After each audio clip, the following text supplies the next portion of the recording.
Good evening, everyone. This is a meeting of the Sherborn Zoning Board of Appeals. It is October 22nd, 2024. It appears we have a quorum and all members are present. So with that, I think we'll begin our first agenda item, which is a petition for a variance. Is this Thoroughbred or Western Avenue, Jeannie? We're doing Thoroughbred first. Great. Is the petitioner or a representative of the petitioner here to sort of walk us through the proposal? And Yes. I'm Edward Ellis, and I'm sitting with the homeowner, Michael Pereira. Sorry, we're listening to the echo. Yeah, let me. Ned, I think it's because you're both in the same spot. Yeah, if one of you mutes your mic, you'll be fine. Moving away. Sorry about that. Nope, all good now. Okay. Yes, I'm sitting at Michael Pereira's house on Thoroughbred Lane. He's the homeowner. I'm the contractor. And yeah, what can I tell you? Jeannie, do you have the site plan? Could you walk us through the site plan? What was submitted? Site plan is basically the existing roughly 24 by 24 foot garage. We're hoping to just take it down and put it back in the exact same footprint with an additional primary bedroom on the second floor. Yeah.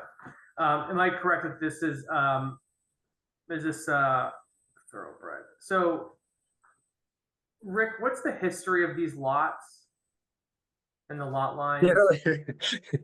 Because I'd like to pretend I can't hear you, but I have no idea. I mean, I think the only zoning reason they have to be here for this is because the building's built too close to the line, as it is, and therefore the continuation of the building wall vertically would be in violation unless we give them a finding under 1.4.6.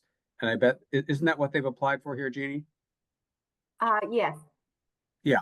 So under 1.4.6, they wouldn't need our blessing at all, except the building was built out of compliance 50 years ago. You know, I was just curious. I looked at the lot. I looked at the plans that were sent over, and I noticed that like one house looks like it's on the lot line next door, and there's just a whole bunch of wonky stuff going on in the neighborhood. And I just didn't know if there was some history that anyone had as to how we got to this place, because it just seems really wonky. So, well, there are a number of circumstances in town, Mr. Chairman, where perhaps enforcement wasn't as circumspect as Mr. Candy brings to the table now. How's that for a nice way of saying it? Got it. Understood. So that's fine. So I can offer, I think, some perspective. So Michael Pereira here. We've lived here for now 27 years.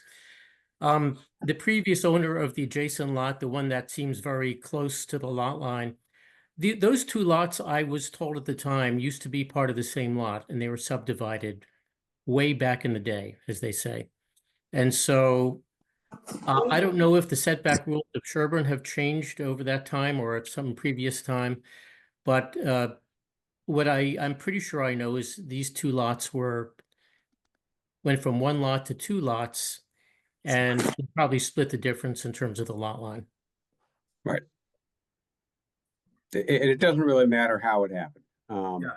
Fair enough. They're the facts we have on the ground now. Yep.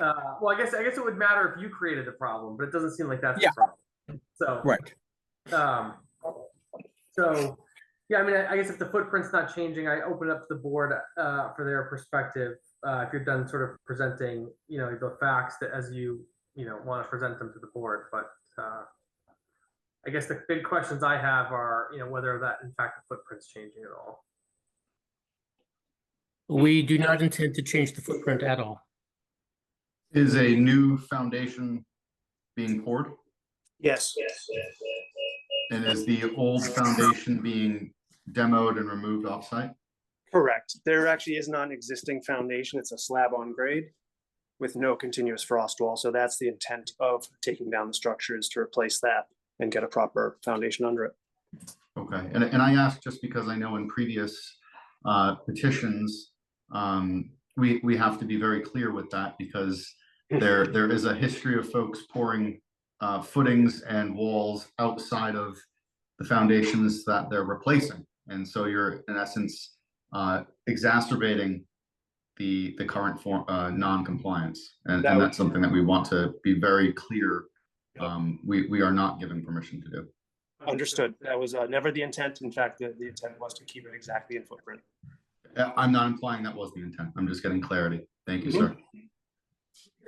May I Ellis. see the plan, please? Would it be Can you pull it up? displayed? The plot plan. Do we have a building plan? I can't recall. We should have a full set certified plot and building with elevations and everything else that was submitted. I sent everybody, I sent the board, all the information with the plot plan and the building plans. Do you want me to try to find it, Zach, and see if I can put it up? Yeah, I I can't access it on the machine I'm on. right Okay, now. I'll give it a shot. Meanwhile, is it Ned or Ed, Mr. Ellis? I'm Edward, but I go by Ned. Okay, so Ned, let me suggest it's gonna be a lot easier for everybody if you get out there with Chris Canny before you break up the old slab and mark where everything is, and then when you pour your new foundation, it's gonna be good. 'Cause Absolutely. it'll have marked. Yep, I have a pretty good relationship with Chris. I've already spoken to him Okay. about the project. Yeah, I Okay. mean, obviously, the end result just can't be any more, any linear, any reduction in the sort of linear distance to the setback now. So I have the plot plan. Do you want me to share it? that'd be great. Thanks, Gene. There's an elevation. I'd like to see that. I think that is in there also.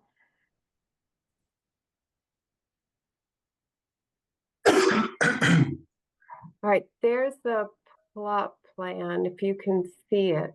Yep. There. Great. Mhm. Let me find the elevation.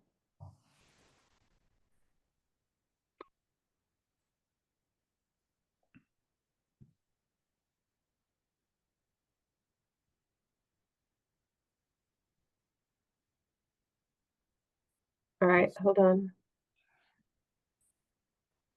Thanks, Next couple Gene. pages. So the roof line is changing a little bit. There it is. Can you see it now? I can. Yes. Thank you, Gene. Yep. So, yeah, so if you could just walk us through, the roof line's changing a little bit. You're adding, space on the second floor. Is that the case? Correct. And you're basically adding a bedroom? We're converting an existing bedroom into a hallway to lead to a new primary bedroom above the garage.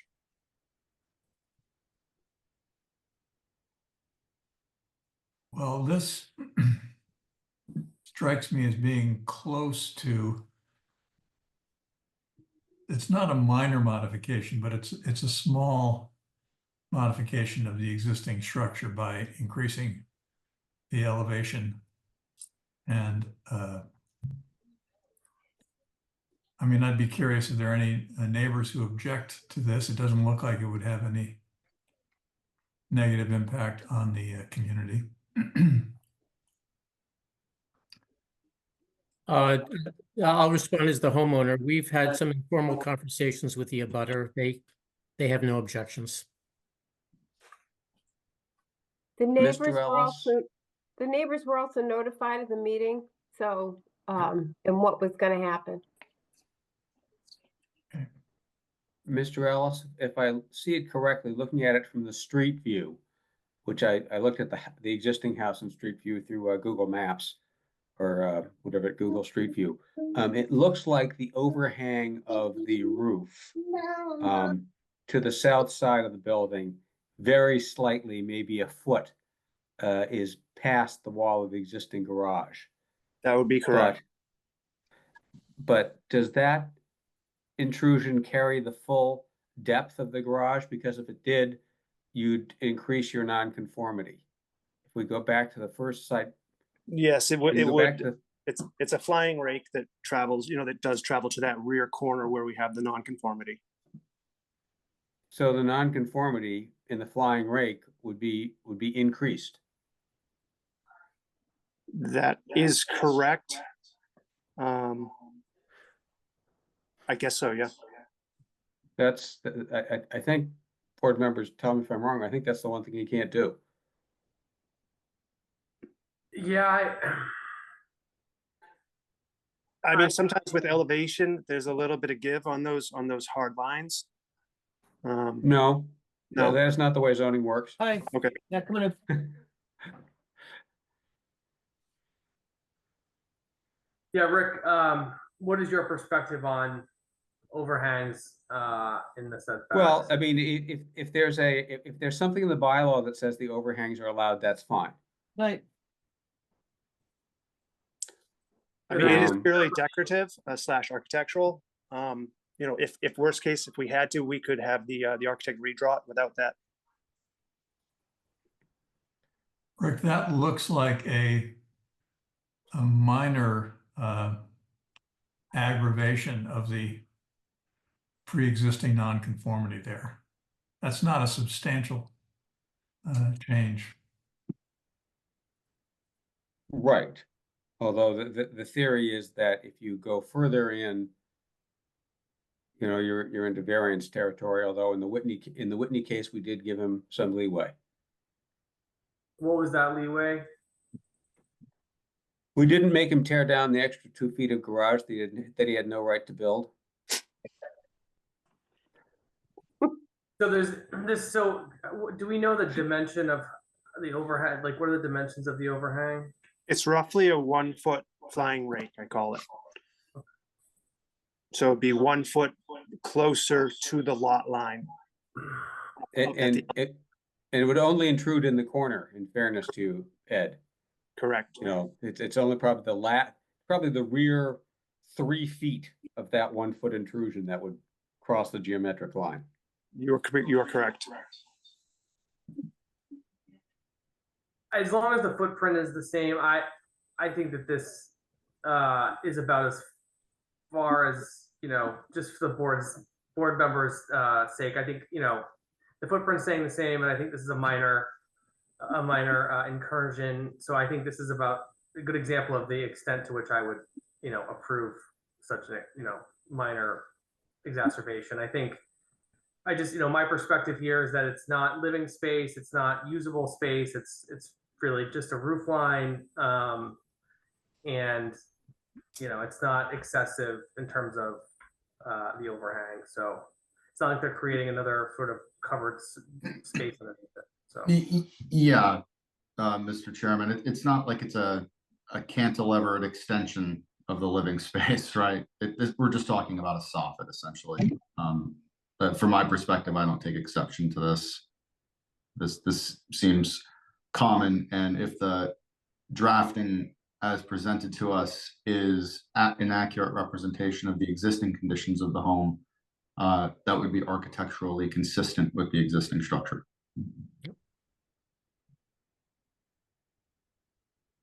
As is our intent. Of course. yeah, I agree. I mean, I think, just for the sake of saying it, I think, we've got a number of these coming up, and I think this is sort of on the line for me, but I think this passes. That's sort of my perspective, board members, but I just want to get your feedback and tell me if you think I'm off base. I know, Todd, you've voiced your opinion. I just want to hear John and Rick.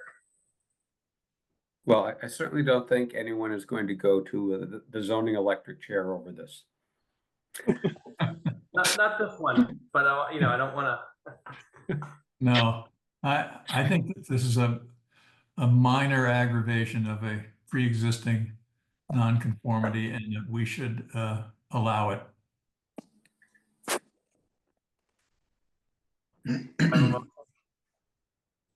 For the record, there is no such thing as the zoning electric chair. That is a joke among zoning people. Rick apologizes for his offense. Exactly. And do I have a motion from the board members on this? Well, I will move to approve the petition for a variance. I do believe we have to articulate some findings with respect to this. So my proposal with respect to the findings is that the material facts are that the footprint of the structure remains the same or unaltered.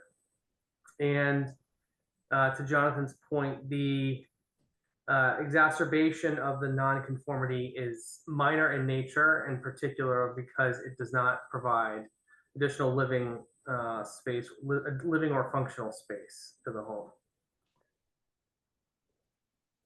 Okay, well, I second that motion. Rick, any points of practice here as I'm walking through this? No, it sounds like you're moving to approve the request for a finding on the grounds that it's not substantially more detrimental to the neighborhood and that any further intrusion is minor and inconsequential. That's kind of how I heard you. That's exactly right. Thank you. Well said. And it sounds like it was seconded. So all in favor, vote by roll. Mr. Fitch. Fitch, aye. Mr. Labby. Labby, aye. Mr. Novak. Aye. Ayes for myself as well. Mr. Pereira, the petition passes or is approved. So we will issue a letter shortly. Terrific. I want to thank the board for the consideration. Thank you very much. Good luck with your project. Yep. Thank you. You're welcome. Thank you. I see we have another a similar petition next up on the list, and this is on Western Avenue. Is that right, Jean? Yep. Great. And can you pull up the plans for that one as well if we have them? I can.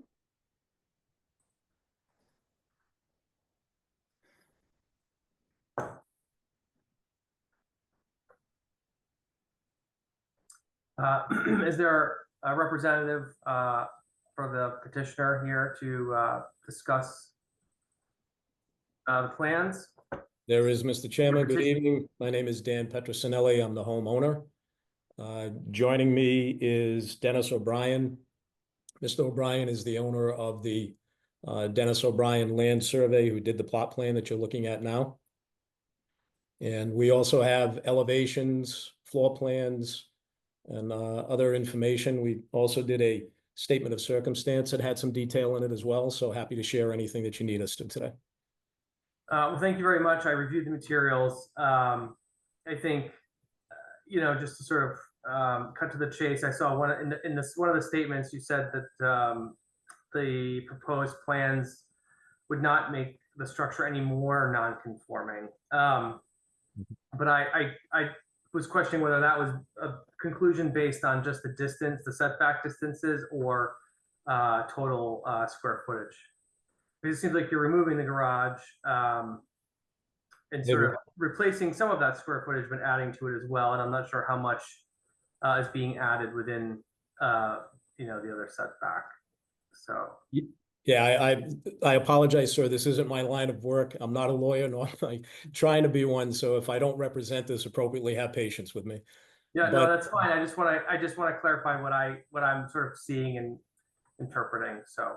Yes. So what we are asking if we can do is because of where the house is currently situated on the land, it's very difficult to really add something, but yet try to stay what I was calling to be less non-conforming, and I was referring to setbacks. So you are correct in that.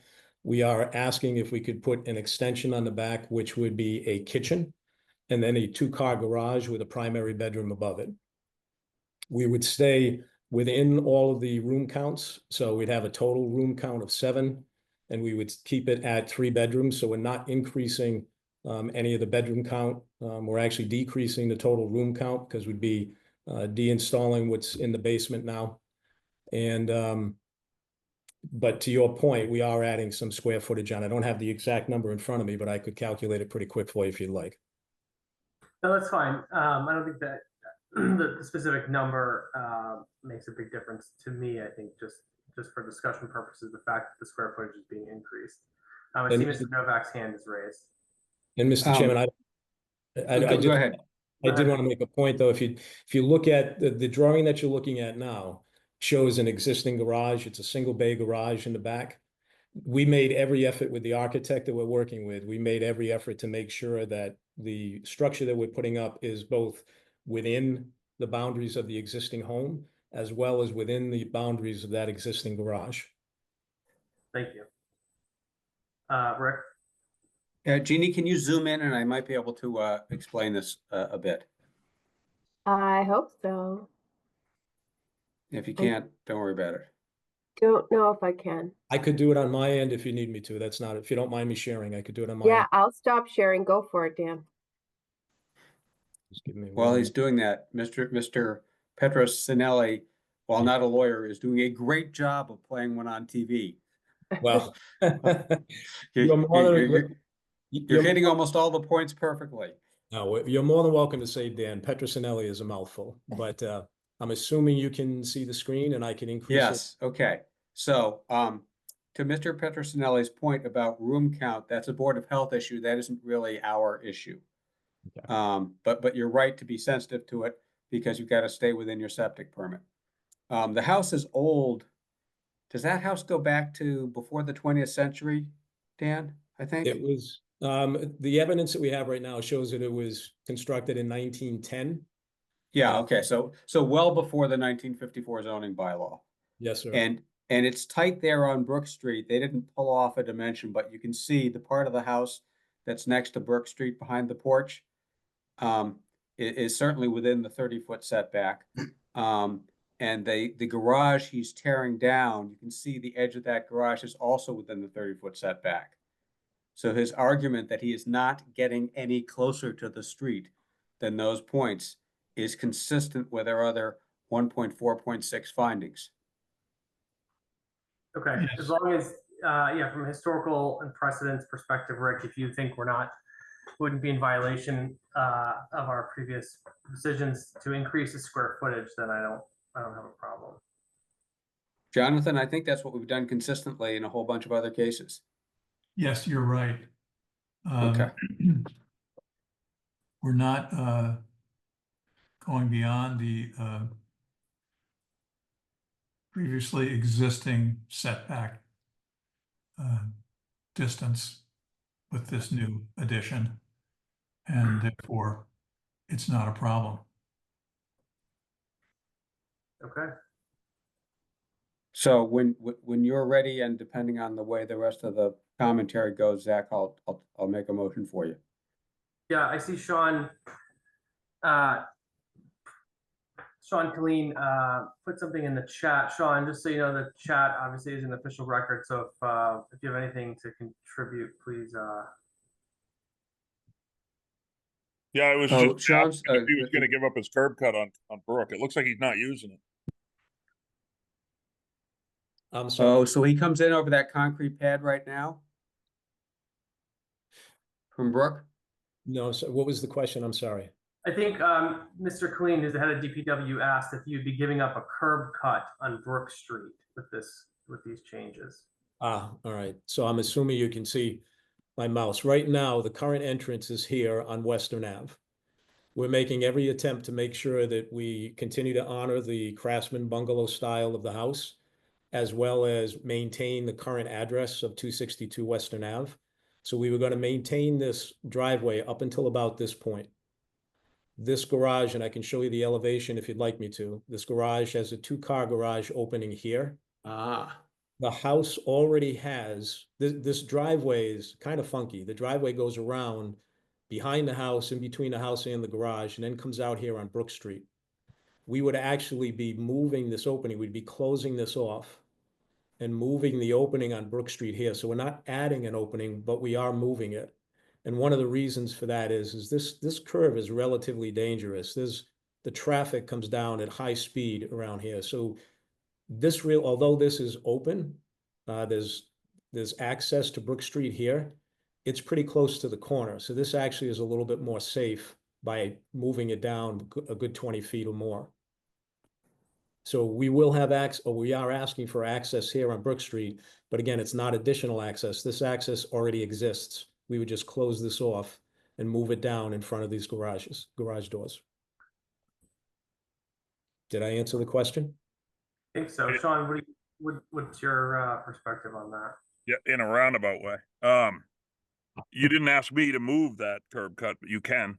I would, as someone that's plowed that driveway, for almost a decade. That's the scariest driveway I've ever backed out of on Western Ave. And I would endorse a plan to move it further up on Brook. Thank you. I'd abandon the Western Ave driveway altogether if I were you, but that was why I asked. I hadn't seen there should be a plan to move that curb cut to the DPW after this gets approved. All right, I'll make note of that. And thank you for the recommendation. We weren't sure. Again, we're trying to honor what's here and respect this, and we weren't sure if the town would be receptive to us also moving the address. So that's why we were making a plan to maintain the Western Ave location. But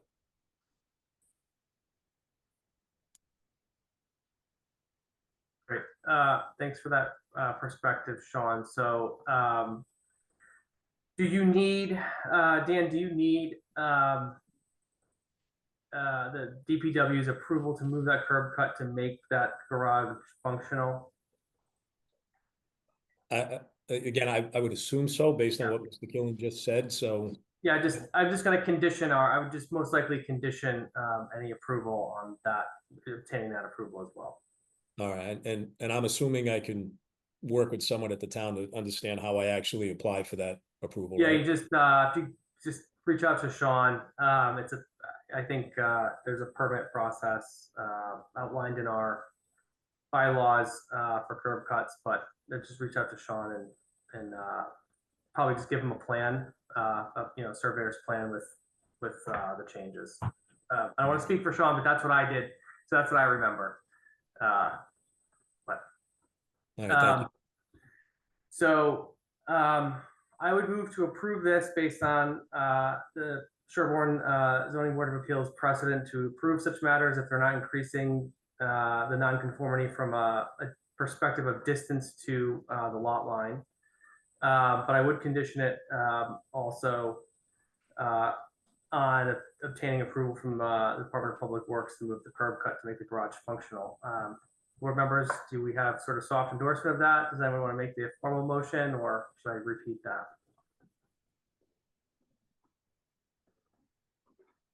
Second. Great. So I think we just voted to approve the variance, and so vote by roll, Mr. Fitch. Did you say variance? Sorry, it's not a variance. It's not a variance. We're voting for a finding. Finding, I'm sorry, finding. And yes, I approve a motion for a finding permitting this construction as outlined in the plans and discussed, subject to the curb cut being allowed by the DPW. Great. Mr. Labby, Yes, Labby, aye. Mr. Novak, Novak, aye. Bride, aye.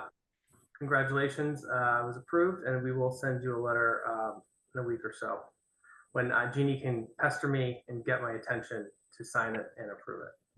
Okay, I hear wonderful. that. Thank you very much. We appreciate the consideration. Thank you. You're The welcome. great house, good luck. Thank you. Thank you. We're looking forward to, we love it here. So we're really looking forward to getting this done soon. All right, if you could stop sharing your screen, Dan, that would be great. Thank you. Thank you very much. Up to you. Are we okay? You don't need us on the call any longer, right? No, you're all set. Thank you. Have a great evening, everyone. You as well. Wonderful. So the next matter is a continuation of a 40B hearing for an application by Phoenix Partners to develop a project at 34 Brush Hill Road. So is Bob, are you here? See Paul? I don't see Bob yet. I am here, Zach. Nice to be with you.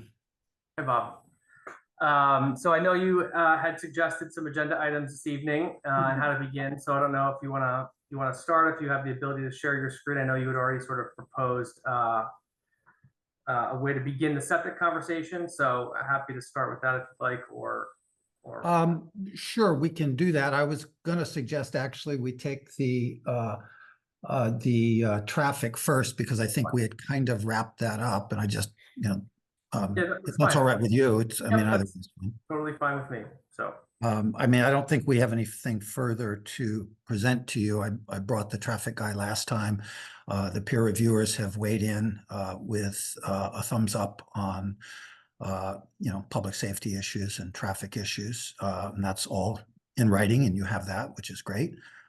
So I guess I would just look to close that out. If there are any questions from you or the public, we'd be happy to take those. But I think we're pretty much there. board members, any comments, questions on traffic? Well, didn't we receive some information about the measurements of the width of Brush Hill being inaccurate? That it's actually narrower than 10 feet in some places? 10 feet? No, certainly not. 14.9 is the narrowest. That at least Dennis Natal, our neighbor, and I measured, as opposed to the 16 that's in the Van Ness and Associates report. And I apologize for not raising my hand, Zach. Okay. I couldn't find. Thank you. That's okay, Andrew. Thank you. Thank you. Yeah, I mean, I can answer that or comment on it if you like. Perhaps explain the difference Sure. in the measurements. Sure, I'd appreciate that. Yeah. I was wrong, but I was right. No, definitely not 10 feet.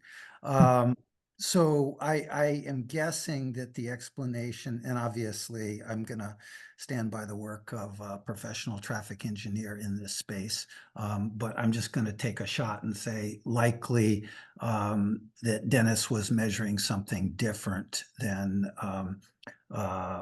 what Jeffrey was measuring. If you go out there, there are areas where the pavement is kind of crumbling away, so to speak. And my guess is that, where Dennis measured a very narrow point, Jeffrey would have measured to kind of where the edge of the pavement was and is further along, but is kind of crumbled in towards the center, if that makes sense to folks. And I'm guessing that's why you're seeing a different number from Dennis versus Jeffrey. I don't think there's anything nefarious going on here. I think it's a difference in the way a resident would measure something and the way a professional traffic engineer would measure it. Bob, if I may, and Dennis Natal. Hold on a second. I want to just go to defer to Rick for a second, and then we'll come back. Yeah. Bob, can you just straighten me out on a legal point, which I think I have right, but it's your project, and I bet you'll know the answer to this, or someone on your team will. Brush Hill through there is really old, so probably an ancient way, a pre-1846 way, right? And so while it's a town public way, there isn't technically a layout like you usually have, for modern roads. And therefore the legal edge of the way is the stone walls. And what we're talking about is how wide the pavement is.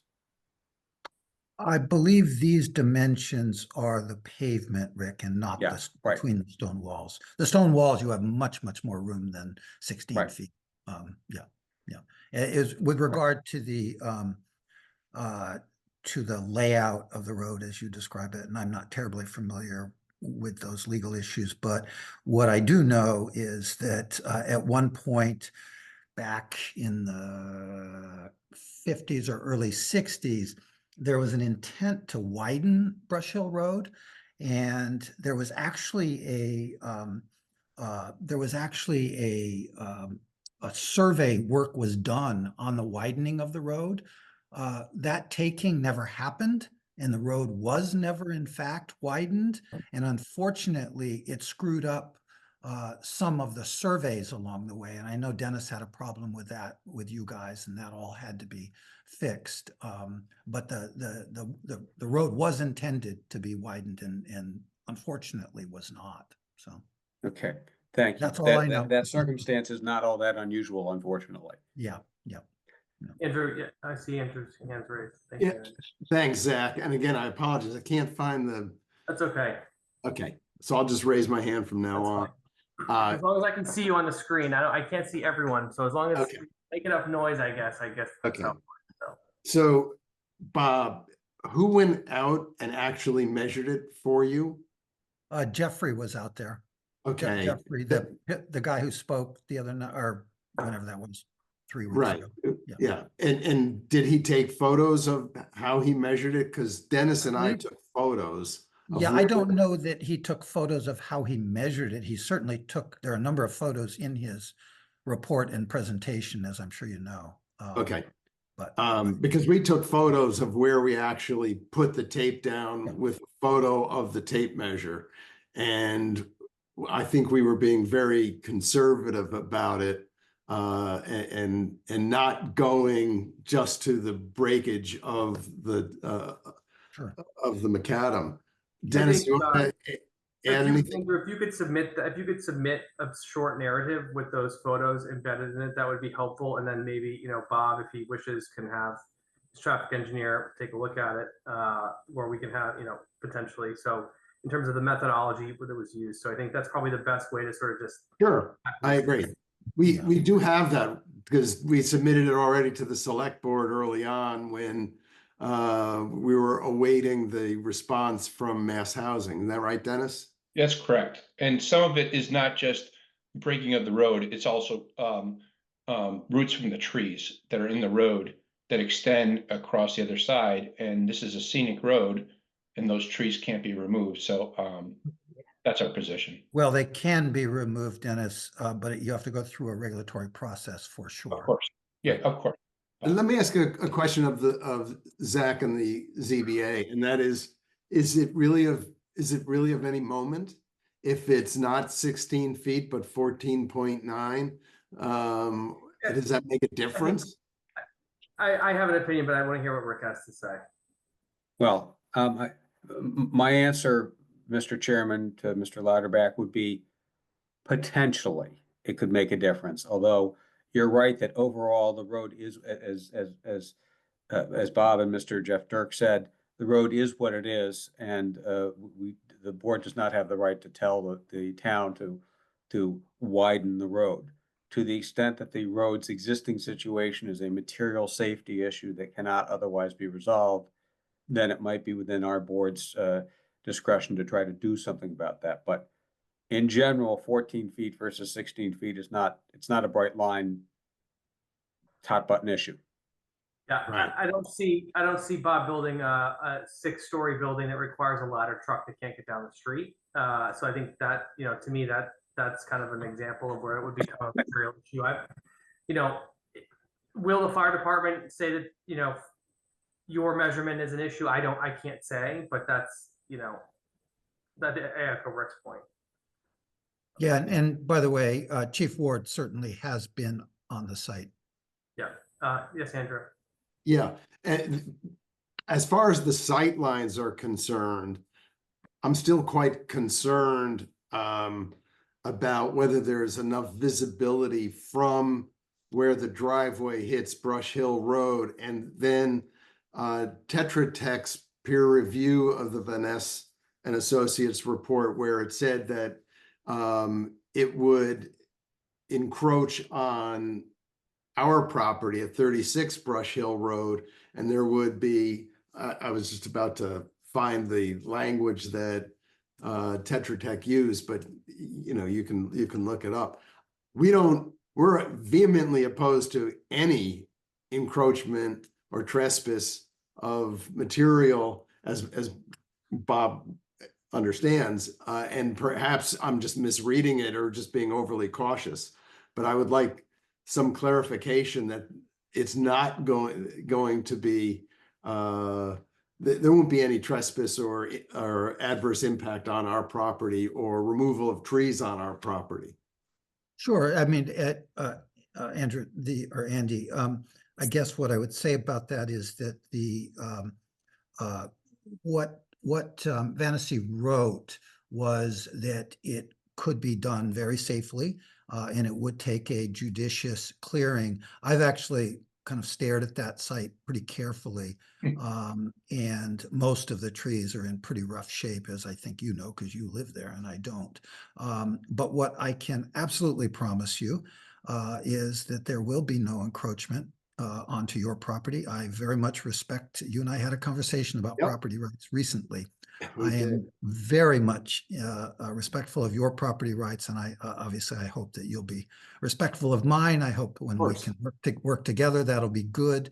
And to the extent you don't trust me, and I hope you will, I think that this zoning board could condition my not doing anything on your property. I don't think they need to, but of course, the zoning board could easily condition that. Fair enough. Thanks for that, Bob. Sure. Yep.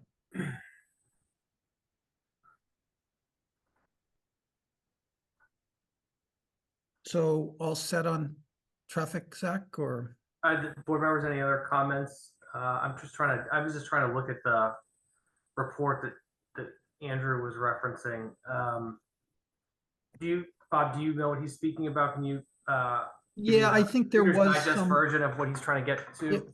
I'm working from memory here also. Yeah. But I believe what Andy is speaking about is that there may have been some mention of grading. Am I right about that, Andy? Is that what it was? But So are we bringing the elevation of the driveway up where it meets the road or down, or is that the issue? I don't think there's a big change in the elevation. To be honest, this is not my. You mentioned grading, so. Yeah, well, I mean, that I think is what Andy was referring to, was a few grading lines crossing over the property line, which obviously they can't. That's just not, that needs to be redesigned, I think. Bert, I see Bert nodding his head. If there are grading lines inadvertently across those property lines, we can certainly change that. Okay.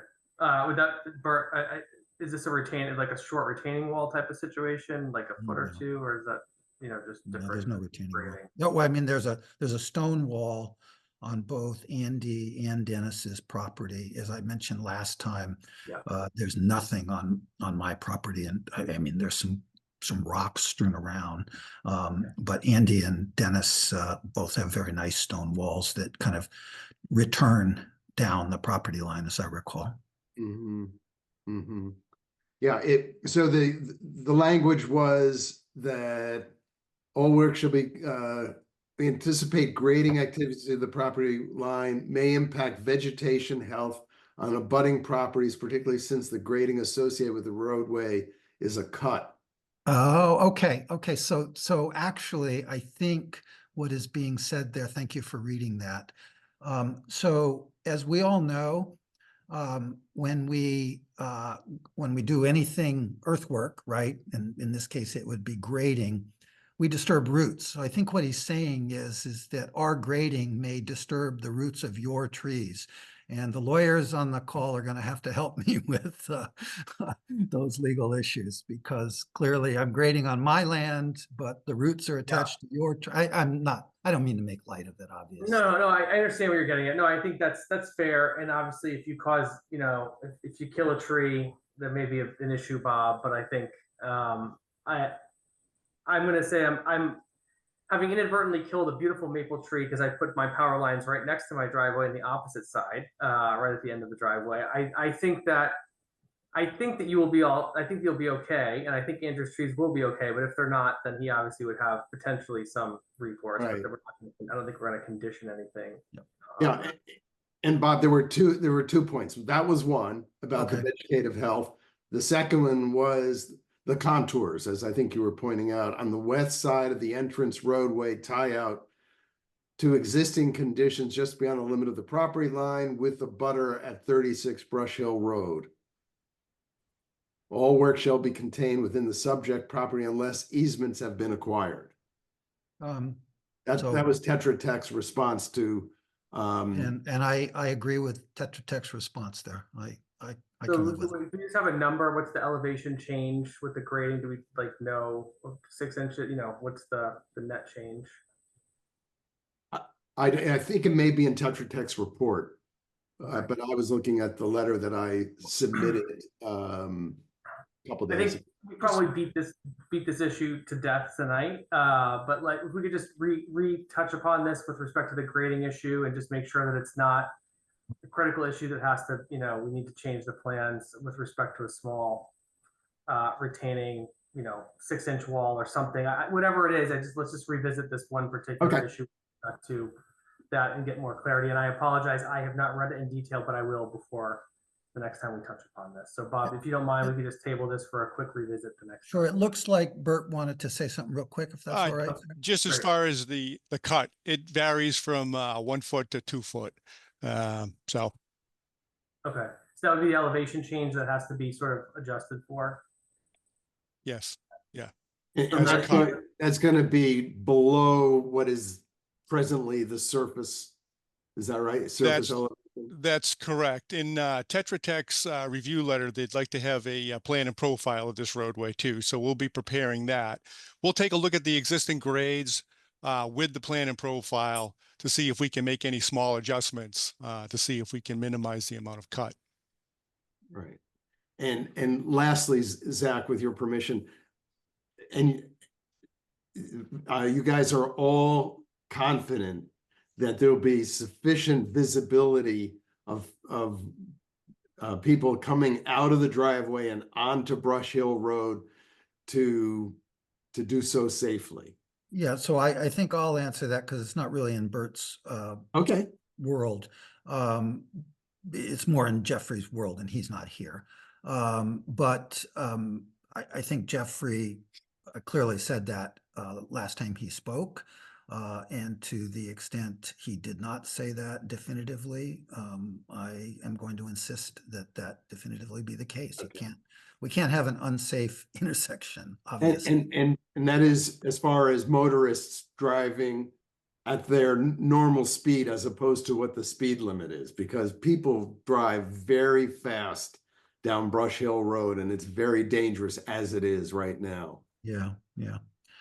I can tell you that's also true on Lake Street, where the kids walk in the summertime to the lake, and it's not a good thing for any of us on any road in town, but I hear you. Okay.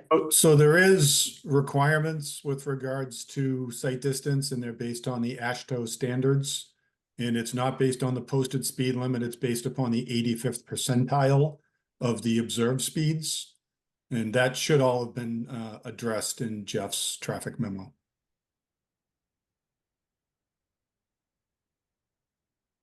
I see Mr. Rick's Chairman. hand is raised. Yeah, I just wondered if we could, through the chair, ask Steve Booley if he agrees with this safety of the view sight lines. I mean, he's the engineer, so you read Dirk's report. What do you think? Yeah. Yeah, so we recommended a condition, requiring that the applicant include the plan and profile sheets as well as the site distance triangles in the actual final plan set. That will give the areas that it will show that the areas that need to be cleared to get those site distance, the proper site distance for the driveway. So we recommended that as a condition. And we Okay, certainly will need to work through. Problem not yet solved is your answer, but there's a path ahead. Yeah, there's a plan of the triangles, but they need to include that in the final plan set for the building. And finally, we will have to work through the scenic road process. I believe it's with the planning board. No, Bob, the scenic road process is a Oh, is that local here? permit Okay. process. It's subsumed under the comprehensive it. permit process. Excuse me. I stand corrected. Sorry. So, Bob and team, I think you just want to either include that in your waivers or include it in your requests of us, just so whatever you get from us covers the issue one way or another. Sure. That makes sense. Thank you, Rick. Is there any more on traffic we want to discuss this evening, or is this issue closed for now? I do have one other thing, Mr. Chair. Yes, Steve. The coordination with the town for the bus stop for the site. Bob, have you coordinated at all with the school department? I have further? not, obviously it's 8 2-bedroom homes. I'm not What do you want to thinking. do? You want to listen to my meeting with the Sherborn zoning board? Which very cool. If everyone else could just go on mute if you're not speaking, thank you. All right. Sorry, distracted.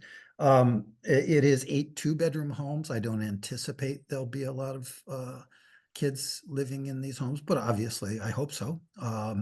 And when we went through this process with Farm Road, I did speak to folks at the school system, and they kind of gave me the idea that I should call them back when we got a little closer to actually being building something. So I did try. I can try again on this if you like, but I think the way the school operates is, they want to talk about that when the time comes, not a year or two in advance.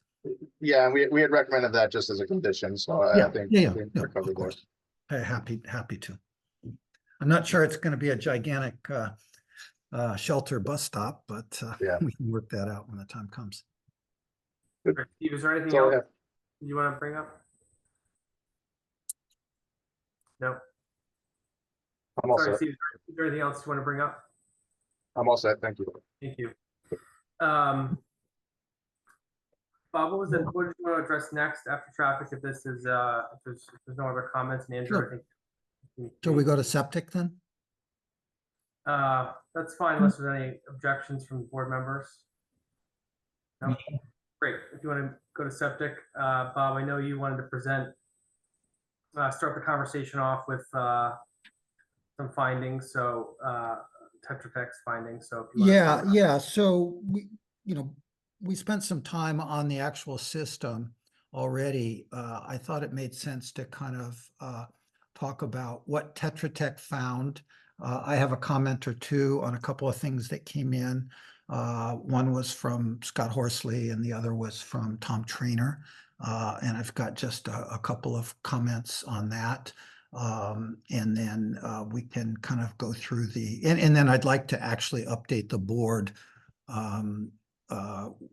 with where we are with the Board of Health regarding our Title V application, because in some ways we're kind of a little bit, what's the right way to say this?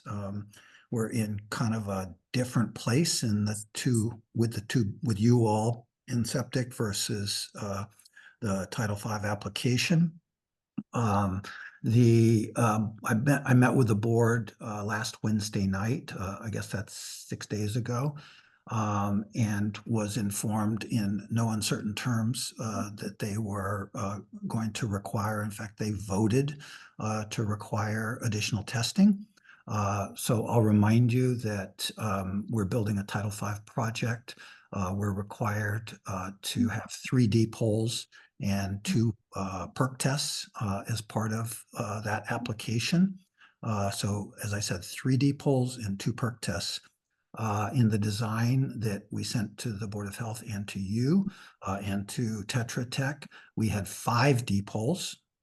So we had almost double the number of deep holes, and we had more than double the number of perk tests. We had 5 perk tests. There was some variability in the perk tests for sure, but the soil evaluators, and I believe that Tetra Tech is on board with this, have said that these soils are actually very consistent, but we did have some variance in the perk test. I'll remind folks that the system is designed to the slowest perk test.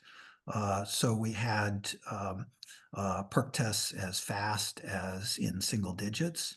And the slowest we had in the proposed system was 39 minutes. So we designed to 39 minutes, which is why the system is as big as it is.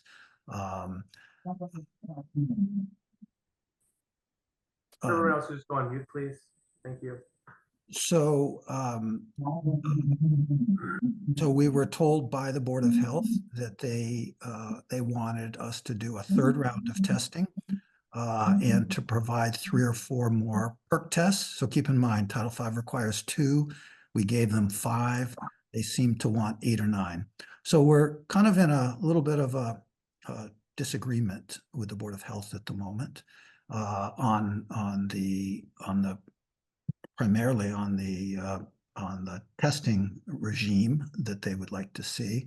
In the meantime, we do have Tetra Tech's comments, and Tetra Tech says the design of the soil absorption system appears to meet the requirements of Title V.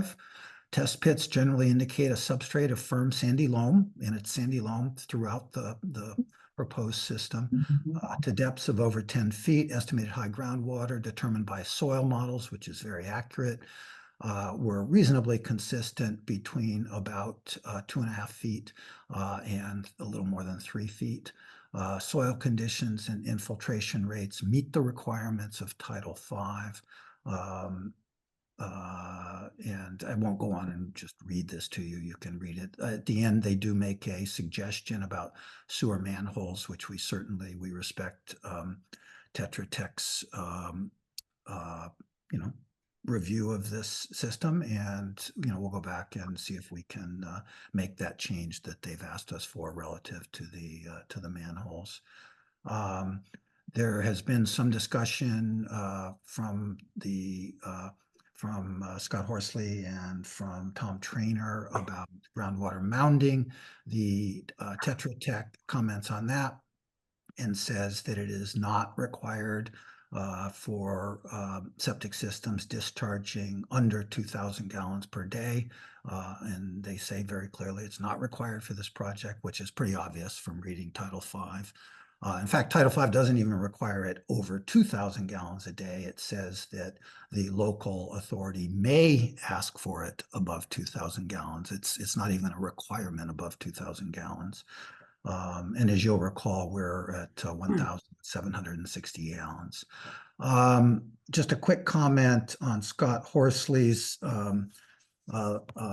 letter. I don't often feel compelled to quote Scott Horsley, but I think in this case I'm going to quote him, where he says the proposed wastewater disposal system is, and now I'm quoting, designed with bare minimum separation distances. Okay.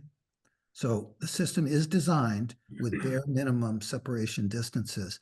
I think that's another way of saying we're meeting the requirements, right? We're meeting the minimum requirements of Title V. That's what, so I think Scott is saying in his letter that we are meeting the requirements. That's enough on that. With regard to Tom Trainer's letter, there were a couple kind of corrections I wanted to make. At one point, he describes the separation of our wells from our septic system at 150 feet, which is correct. They are all cited approximately 150 feet or more away from the system. He calls this a Title V 150-foot separation. And I'll remind this board and the neighbors that the Title V requirement between a well and a septic system is actually 100 feet, okay? The 150 feet that we've designed to is the local requirement. So I'll remind you that our septic system and our wells meet the requirement, the separation between the well and the septic of 150 feet. So that's not Title V. We've exceeded Title V distances by 50%. The Groundwater Protection Committee, Tom Trainer, also says the septic plans show no land area designated as a backup area.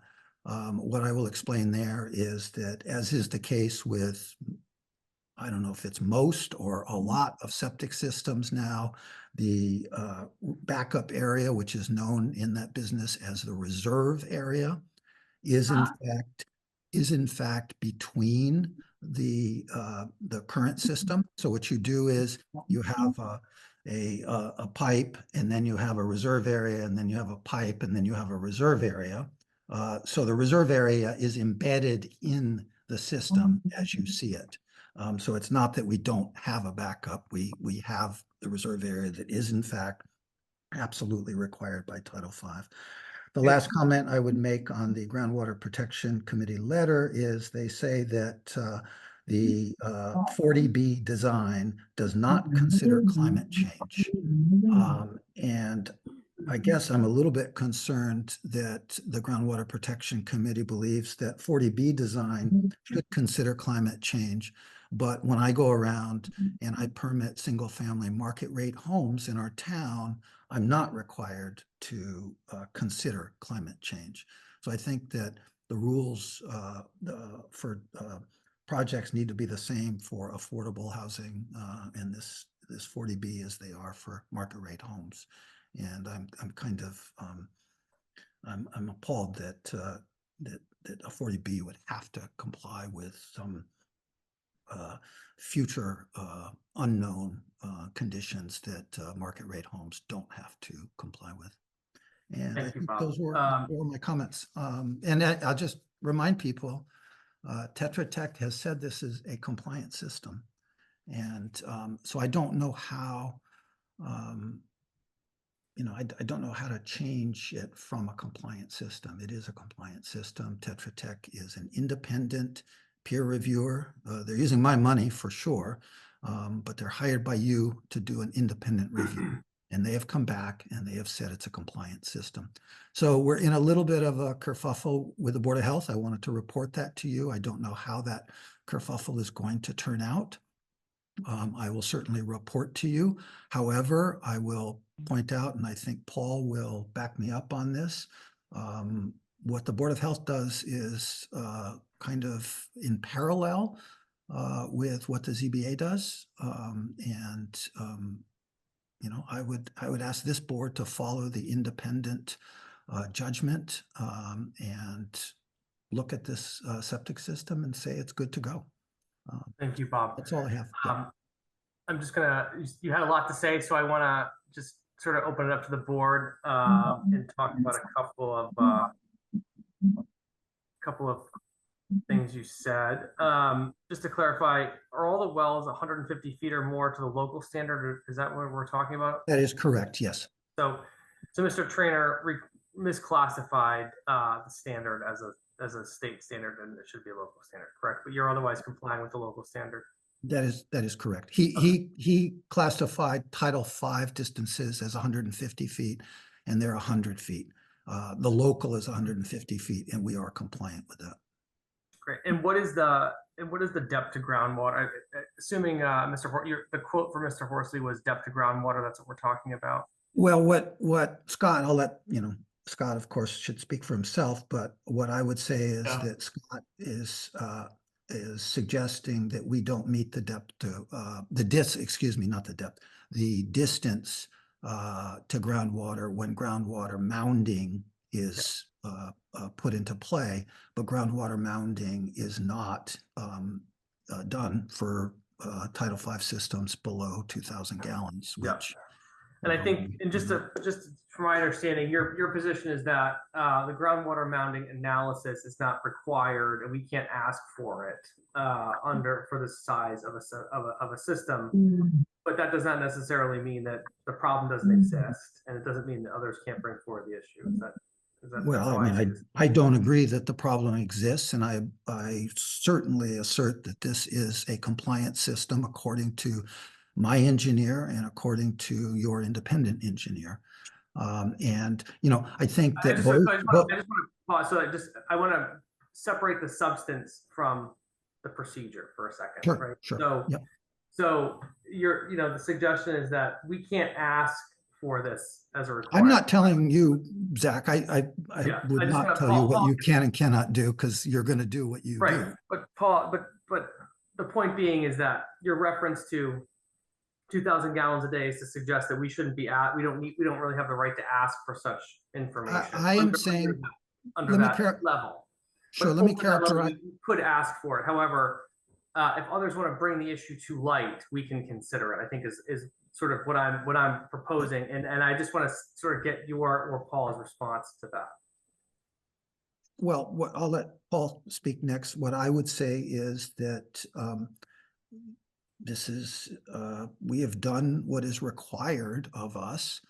We have done the analysis, and frankly, not only what's required, but what is normal in this type of system. We're talking about, this is a septic system that is the equivalent of 2 homes, many homes are big enough to require half this system, okay? There are a lot of them in town. So this is 2 single-family homes that we're talking about here. And Totally understand this. I just want to, again, separate the substance, the size of the septic from sort of what you were saying. So there are some facts, and then there are some sort of, procedural grounds. And so I just want to make clear for everyone here that sort of what you were saying is that generally we cannot ask for the information that Mr. Horsley has offered to the board for a system of this size. However, what I'm saying is that we may not be able to ask for it of you, but it has been presented to us. And so I think it's our obligation to consider that. I agree that, you may have done, what you believe in what the law says is compliant, but we also have to consider all material information that's presented to us. So that's sort of the point I'm trying to make. And I see that Rick's hand is raised. So and also your peer reviewer, I will add. Right. Of course. Yeah. Correct. But Bob, we're the board, we decide. I didn't tell you what you can and cannot let me do, finish. and I don't. Everybody listen Hold very on. patiently as you recharacterized everybody, saying, now, if you would listen for a moment. We'll decide how to weigh Horsley's letter, and Horsley can speak for himself without you recharacterizing it. And Mr. Booley can speak for himself without you recharacterizing him. We can ask for all sorts of things, and you and Mr. Haverty may very legitimately say, we're going to choose not to give you any more information because we don't think you're legally entitled to it. And unless we raise a significant health issue under Stowe, that would be where it would end up. If there is a significant health issue under Stowe, then that's not the end of the inquiry. And I think what Chair McBride is saying is we're not foreclosed from asking about health issues. I'm not telling you what you can and cannot ask for, Rick. I would not do that. I just want to make clear that we can, that because, the issue has been presented to us, I would like to discuss it. And so I'd like to hear what Mr. Horsley has to say. And so on that, if Mr. Horsley is here, I'd like to sort of hear what he has to say on the matter. And Bob, I understand your position that you, believe that you've complied with Title V. And I understand you are going back and forth with the Board of Health on finalizing your plans. And I'm sure that will be a slog, but you will find your way through it. And so if it is in fact, if Mr. Booley is correct, if in fact you are, compliant with Title V. So, I think with that, I saw Mr. Haverty's hand was raised. So he wants to say something. So. Yes, thank you, Mr. Chair. I just wanted to clarify this a little bit. So the board can ask for whatever it wants to, right? The board, certainly is within its rights to request whatever information it wants to ask, and it absolutely is within its rights to consider any information that is submitted to it during the course of the proceedings. We're not suggesting otherwise. The applicant is not required to provide information or studies that are not required of unsubsidized housing developments.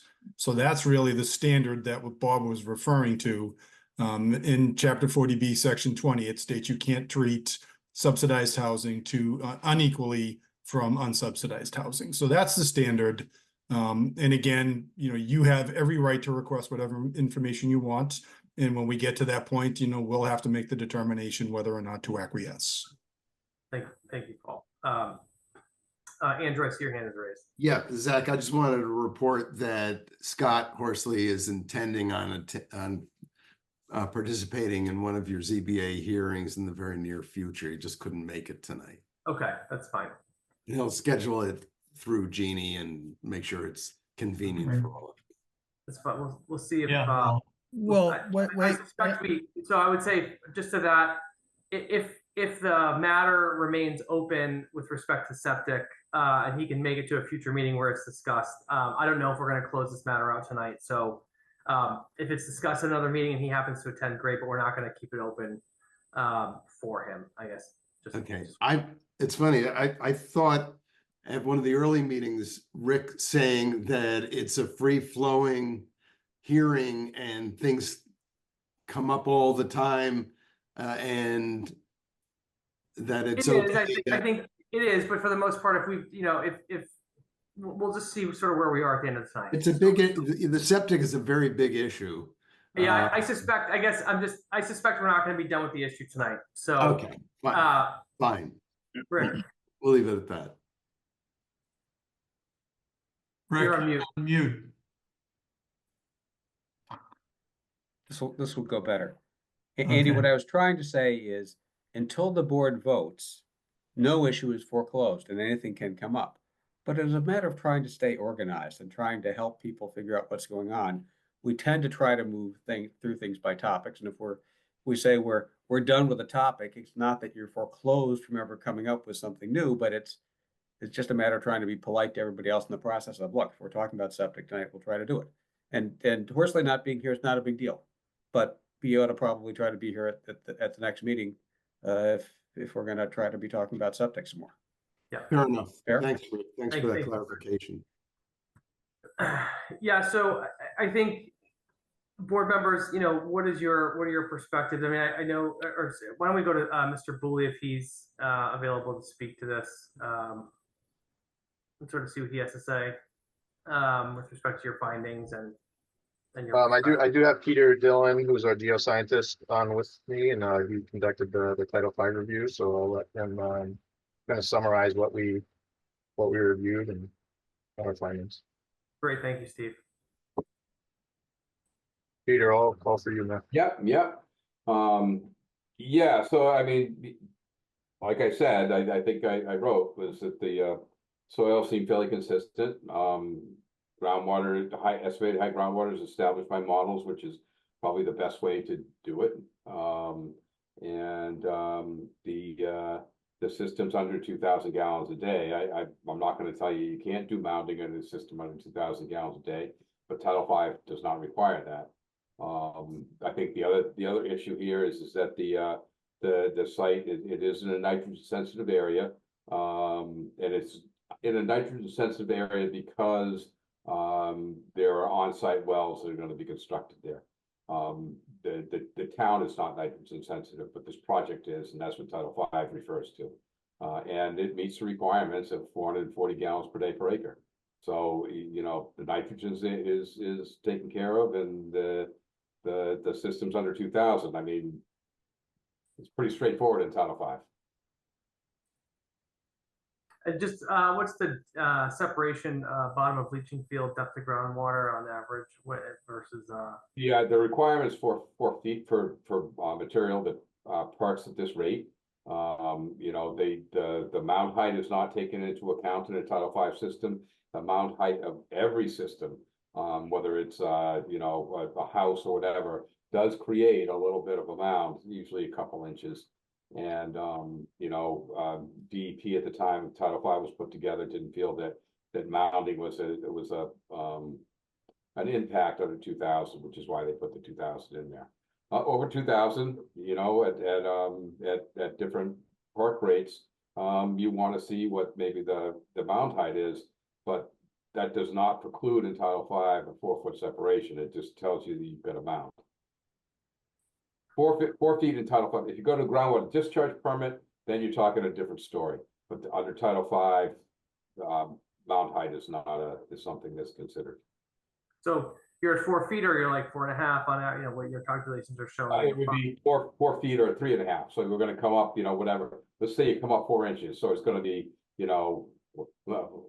make it easier for me. Let's say it comes up 6 inches. So now we're talking about a 3.5 foot separation under maximum loading conditions, because mounding is always done under maximum conditions, not everyday conditions. Which is usually about half.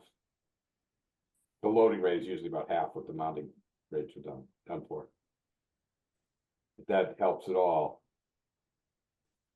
I see. So with every single system, you're gonna have a little bit less than a 4-foot separation. Depending on the discharge, it could be a little bit more or a little bit less. But that's all accounted for in Title V. That 4-foot separation takes into account that you're gonna have a little bit of a mound there. If I'm gonna go to a much larger discharge, with a groundwater discharge permit, my systems tend to get smaller because you can load at a higher rate, and therefore you want to watch the mound. Thank you, Mr. Dillon. Daryl, I see your hand is raised. Do you have any comments? Daryl, Chair of the Board of Health. Okay. Once I was in the waiting room and I came into the phrase kerfluffle with the Board of Health. So I'm going to guess that that was regarding our recent request at a Board of Health meeting that there be several more perk tests done. I don't know if that was explained earlier in the meeting as to being It was, yes. the issue. Okay. Bob And explained is it clear what the reason is that we're asking? And I can. The reason, no, the reason was not made clear, Daryl. So if you want to let us know, that would be It's because it's not clear in my Okay. mind either. Thank you, Bob. When the Board of, when tests are done for where to put a septic system, there are test pits that are dug and the soil is evaluated. And in association with those test pits, there are percolation tests that are done to determine how quickly the effluent may move through the soil. The perk rates, this is a large system. There have been quite a few test pits done and exploratory work. And as you know, there was a second round, which actually led to the identification of areas where the system could go that because of the perk rate, it actually reduced the size of the system from what was originally being proposed. So there was some advantage to the applicant for that. What we have now is still large system, testing that's been done, but there is, I'll try to simplify this without looking, anybody looking at the diagram, but there are some tests that are more towards the middle of the system, and then there that are compliant, and then there's a test to the, if you're looking at the usual way that the plan is presented, to the right of the rightmost trenches in the leaching area. And that test pit that's outside of the septic area is not compliant perk rate wise. What's unknown is where does the transition occur from okay perk rates to a perk rate that would not work between the tests that we have so far. So the Board of Health usually is able to see from sort of a greater consistency of test pit evaluations and perk rates across the site, whether one can assume, or it's more reasonable to assume that the soils are consistent. And again, the perk rate affects the size of the system. So the system needs to be bigger for higher perk rates. The outlier here outside the system area is higher. It would, depending on where that transition, let's say it's 30 and then it's 65 outside, I don't remember the exact numbers. We just need to know, is the system wholly within soils that meet the perk rate requirements? So additional perk tests along that side of the system have been requested so that we can confirm that, because if, depending on what the findings are, maybe the system would need to be larger. Worst case, the system wouldn't be able to still be where it is now.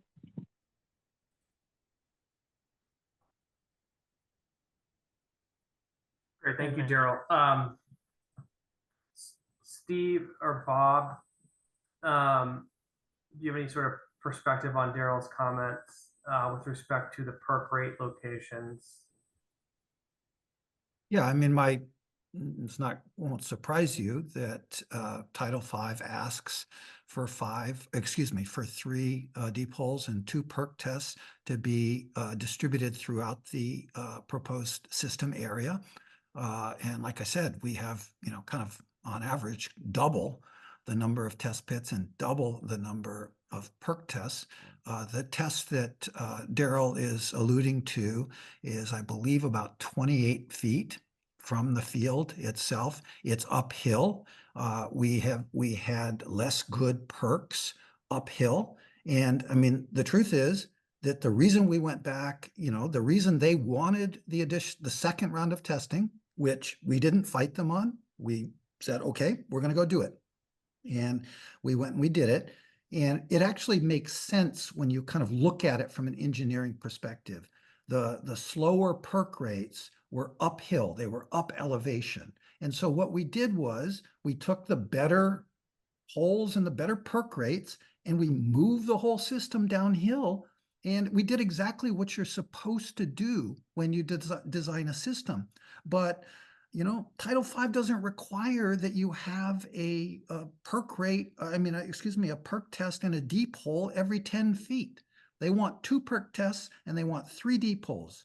And we have 5 and 5, and they're spread evenly throughout the system. And I believe it's compliant. I just disagree with Daryl's approach here. Thank you, Bob. Mr. Dillon, real quick, are the test holes that are required for Title V and the perk test, are they within the existing system as proposed now? Yes. So the scattered. Are they favoring one side of the system, or are they fairly distributed? you're going to get variability in perk tests. The soils are all consistent. No, I mean, I'm not asking about the substance. I'm asking just the distribution of those testing sites over the plot of the waste system. So are those holes sort of you don't have 3 holes in one corner, you have 3 holes over the system. You have not 2 perk tests in one corner, you have 2 perk tests in different spots, right? So my question is, are those testing locations of different tests scattered generally throughout the plot, or is it concentrated to one area? No, it's consistent with what you would do for a standard Title V system. Great, thank you. Mr. Booley, I don't know if you have anything else if you want to add. I know Mr. Dillon did the work, but I have nothing to add, Mr. Chair. Peter said it perfectly. Thank you. Board members, any questions you have before I turn it back to Daryl? Your hand is raised again. Yes. I would like to see the Board of Health's position reduced to a letter to us, so it's better explained, and we can really understand. I think I understand the difference of opinions here, but I would like Board of Health to clearly state its position in writing.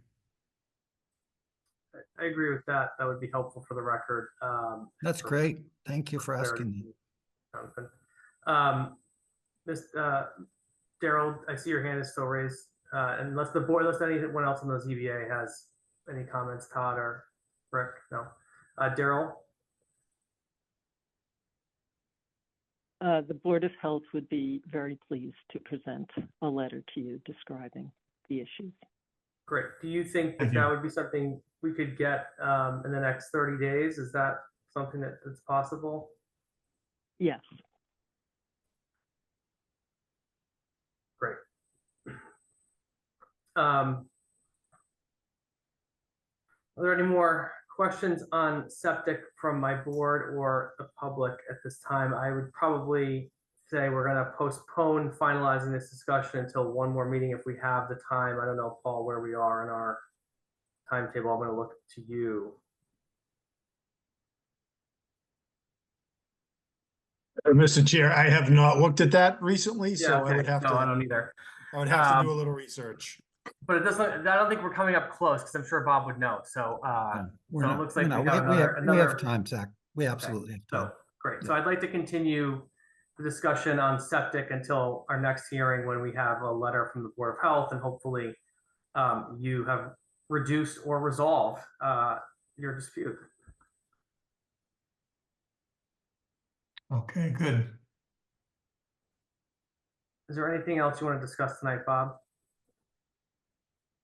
I think that covers all the issues that we had teed up for tonight. We will obviously need to discuss stormwater. And Bert and Kevin, the engineers from DGT, we just got that letter 5 days ago or whenever it was. So we obviously with the septic, we were able to kind of get through that pretty quickly and be able to talk about that tonight. The stormwaters, as frankly is always the case, is a little more complicated, and we're going to go to work on that. We didn't see anything in Tetra Tech's review that we thought was unreasonable, and so we're just going to work through it and come back with a response to you as when we can. Great. And then I recall last time Mr. Colleen had brought up an issue with respect to discharge. I don't know if he's still on. That's part of the Stormwaters Act. Yeah, Yeah. the stormwater discharge. Yeah. Did we run that analysis yet? Or? No, I would expect that we would speak to you about that when we speak about stormwater generally. It's kind And of then there was another matter I think we had touched upon. There's a neighbor had sent a letter with respect to your rights to develop or restrictions to develop the property. And I don't know if I feel like I had asked Paul for you to put together your position in writing for us. I don't know if that's happened. Yeah, so actually didn't We'll we get just something submitted tomorrow, Mr. Chair. And Zach, didn't we just play that videotape and finish it up on Farm Road very recently? The Farm Road deed restriction. What about the deed restriction? Bob, I'm not sure what's so hilarious. It came out badly for you. So Did it? you know, It came out badly for me. How's that? well, yeah, you were gonna have to go fix it. So whatever, it's gonna be what it's gonna be. What are you talking about, Rick? Okay, we're gonna just end this discussion. Just gonna end this discussion. So Paul, if you could just respond to this particular project with respect to the letter that was submitted, suggesting that this project has a non-development zone in the middle of it. If you could just address that so that, we have something in writing for you to, Yep, I have something prepared, Mr. Chair. I'll submit it tomorrow. that would be great. Yeah, it doesn't have to be tomorrow, but sometime soon, obviously before we close the hearing, would be great for us to deliberate. And at some point, it may be good to address, the executive summary of that in the hearing. So. Great. Well, I move to continue this hearing until we pick a date, which we haven't done yet. So where are we with calendars? Any proposals from the development team with respect to what you have coming?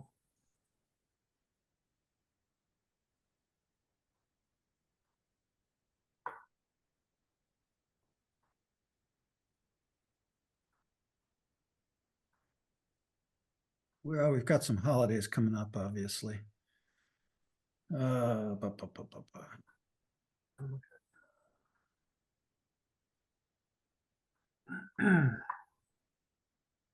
What about something like the 21st of November, Zach?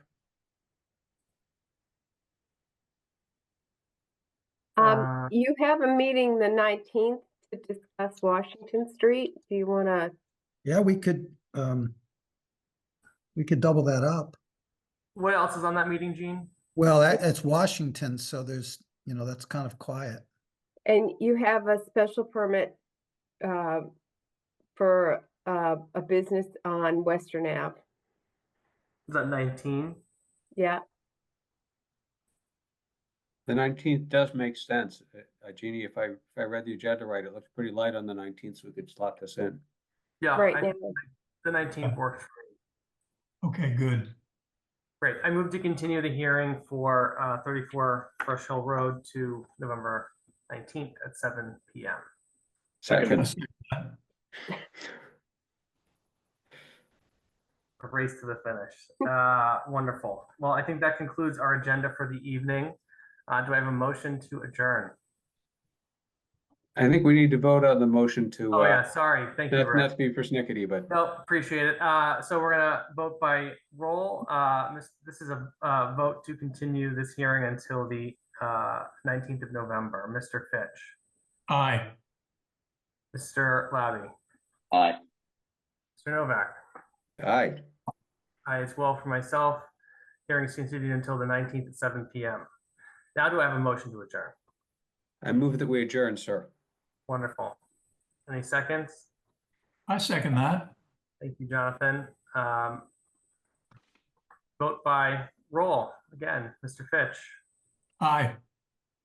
Mr. Labby, Labby, aye. Mr. Novak. Novak, aye. McBride, aye. Meeting is adjourned. Thank you, everyone. Look Night. forward to Thank you. Thank you.